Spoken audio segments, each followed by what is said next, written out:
সবাইকে অনুরোধ করছি যে সাগরে যেহেতু উত্তাল ঢেউ সেহেতু আপনারা যাবেন না এবং গভীর সমুদ্রে আপনারা নামবেন না এবং কোনো ধরনের অ্যাডভেঞ্চারিং না করার জন্য অনুরোধ করা হলো।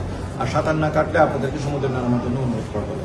আর বিশেষ করে যদি আপনাদের ঘোড়া চালক, বিচ বাইকার এবং হর্স রাইডার আপনাদেরকে কেউ যদি কোনো ধরনের বা অথবা ক্যামেরাম্যান কোনো প্রবলেম করে আপনারা আমাদেরকে জানান, আমাদের বক্স আছে, সে বক্সে অভিযোগ করুন। আপনাদের শিশু যাতে হারিয়ে না যায় সেই জন্য শিশুদেরকে নজর রাখুন এবং শিশুরা যদি হারিয়েও যায় সাথে সাথে ইমার্জেন্সি বক্সে আমাদেরকে জানান। আমরা আপনাদেরকে টুরিস্ট পুলিশ হেল্প করবো, আপনাদের কোনো দিশার হওয়ার কোনো প্রয়োজন নেই। আর পাশাপাশি কেউ যদি আপনাদেরকে অতি টাকা নেয় বা অতি ভাড়া, রুম সংকট অথবা পচা খাবার দেয় তাহলে আমাদের টুরিস্ট পুলিশকে আপনারা জানান। আমরা টুরিস্ট পুলিশের সকল সদস্য এখানে আছি, আমরা আপনাদের সবাই আমরা নিয়োজিত। কোনো ধরনের অনিয়ম, কোনো ধরনের হয়রানি পর্যটকদের প্রতি টুরিস্ট পুলিশ বরদাস্ত করবে না।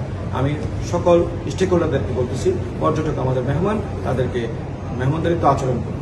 আর যারা পর্যটক আছেন তাদেরকেও বলবো অন্য বোনকে এবং মাকে কাউকে কোনো ধরনের আপনি ইপটিজিং করবেন না, পর্যটক সুলভ আচরণ বজায় রাখবেন। যেখানে থাকবেন যেভাবে থাকবেন, সুস্থ থাকবেন এবং আপনারা সাবধানে থাকবেন, এটা টুরিস্ট পুলিশের পক্ষ থেকে আপনাদের কামনা।